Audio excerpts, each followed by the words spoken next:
The Great War was not won in the trenches alone, but in the vaults and stock exchanges of nations you've never seen. This is the story of how money became the deadliest weapon of all. When Europe marched to war in 1914, leaders spoke of glory and national destiny, but behind the patriotic speeches, a more chilling calculation was being made. This conflict would be fought with a new kind of ammunition, unimaginable debt, and the bill would come due for generations. The old financial order, anchored by gold, seemed unshakable. Nations promised their paper currency was as good as the precious metal in their vaults. But this system had a fatal flaw. Gold is finite, but the cost of total war is not. Within months, the math of destruction became terrifyingly clear. Germany was burning through 10 million marks a day. Britain's daily expenditure soared past £2 million. The pristine logic of the gold standard shattered under this pressure. One by one, the great powers quietly abandoned their promise to redeem currency for gold. In that moment, money was untethered from physical reality, becoming a simple act of faith in the state. And once that power was discovered, it would never be relinquished. Isolated by a British naval blockade, Germany turned inward. It launched a massive propaganda campaign, selling war bonds to its own people. Posters showed heroic soldiers. Families were urged to sacrifice for the fatherland.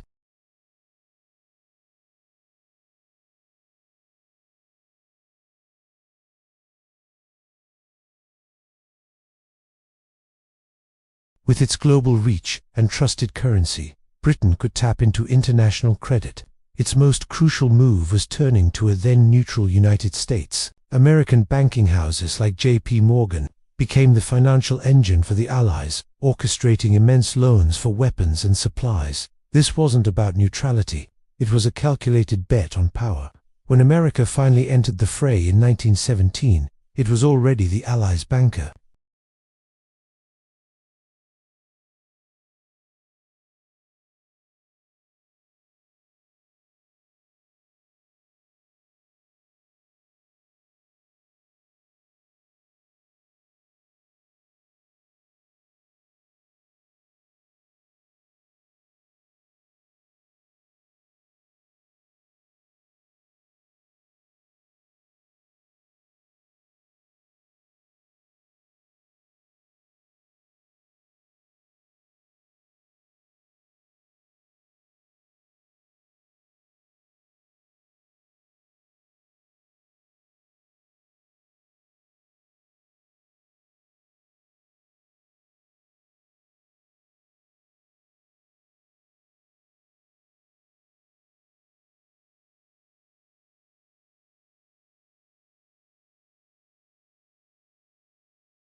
In the economy of war, the little man always bleeds first. The peace settlement only deepened the crisis. The Treaty of Versailles imposed crushing reparations on Germany, 132 billion gold marks, some designed to cripple Germany. Unable to pay, resorted to printing money, leading to the hyperinflation of 1923. People needed wheelbarrows of cash to buy a loaf of bread. This economic despair became fertile soil for political extremism.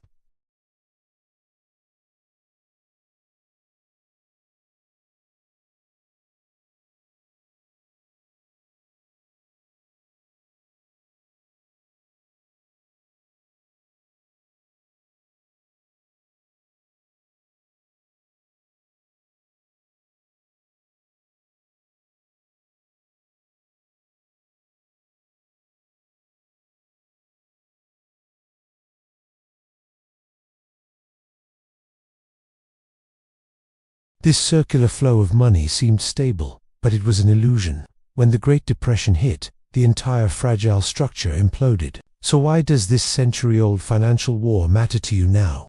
The playbook written between 1914 and 1918 is still in use.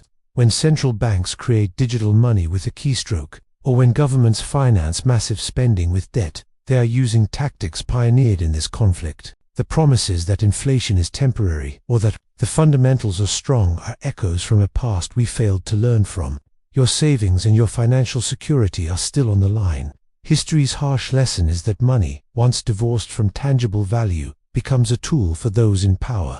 The system's stability is never a guarantee, only a narrative. Real wealth is not digits in an account, but resilience and the knowledge to see through the illusion. If this perspective on the hidden forces that shape our world resonated with you, please support the channel with a like, and continue the journey with us here on Winds of Thought.